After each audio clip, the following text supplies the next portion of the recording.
ever asked you if you remember something and your response is, well, I've seen pictures?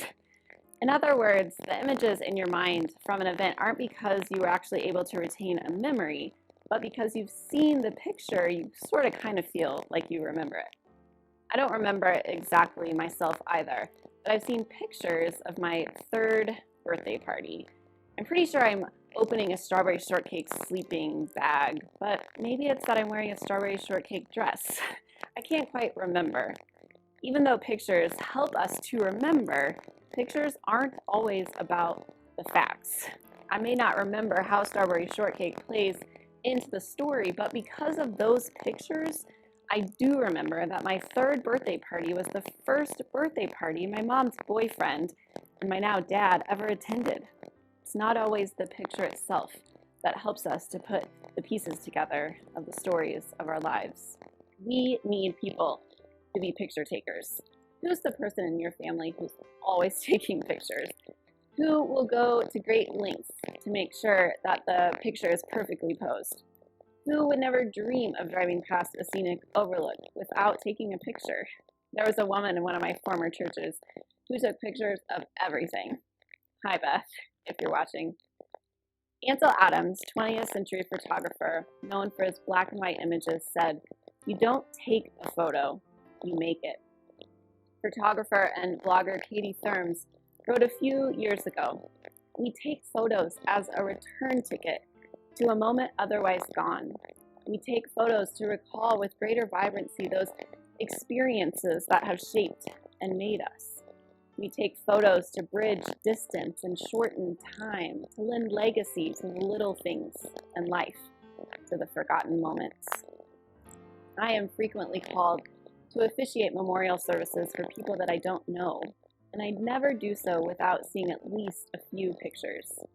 It can't replace meeting someone in person, but seeing someone's senior yearbook photo or thinking about the laughs that accompany those pictures, or the look on someone's face in the picture of them holding their grandchild for the first time, does help me to feel a bit more connected to the life that they live.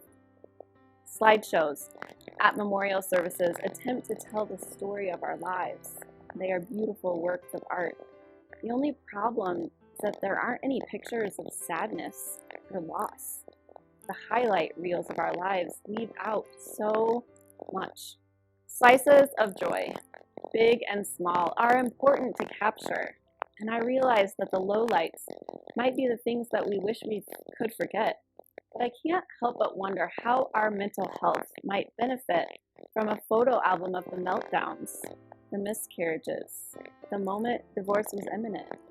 Perhaps instead of just a photo reel of our trips to see other spectacular parts of the world, snapshots of our everyday surroundings might help us to find the beauty in all things. While we don't have any pictures from biblical times, think about what the Bible would be like if it was only the highlight reel. On the third day, Jesus comes back to life, but the rest of the story is absent.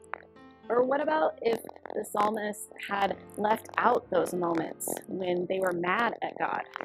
Psalm 13 reads, "How long, Lord? How will you forget me forever? How long will you hide your face from me? How long must I wrestle with my thoughts, and day after day? How long will I have sorrow in my heart? How long will my enemy triumph over me?" But what if instead the author only put out the photo album with the good parts? Maybe it would read more like, "God, I'm kind of sort of feeling like you forgot me, but I mean, it's okay. I'm going to put on a fake smile, and I'm sure everything will be fine, and I can do this without you. I've got some folks that don't care for me so much, but it's all good. No worries, God. I'll take care of it." COVID was and will continue to be a time of great ups and downs. And the pictures that we use to tell the story, to remind ourselves, will frame our ability to accept the whole emotional enchilada.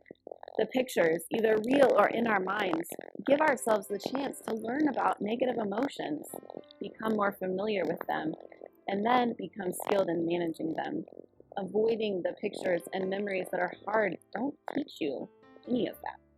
So when you make those collage.com photo books, and before you delete images from the cloud, Let's make sure that the pictures are worth 1,000 words of all the messes and confusion and doubt.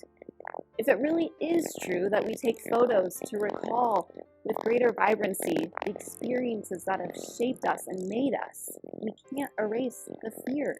We can't forget that picture of the kids on the front porch was because we couldn't go inside together.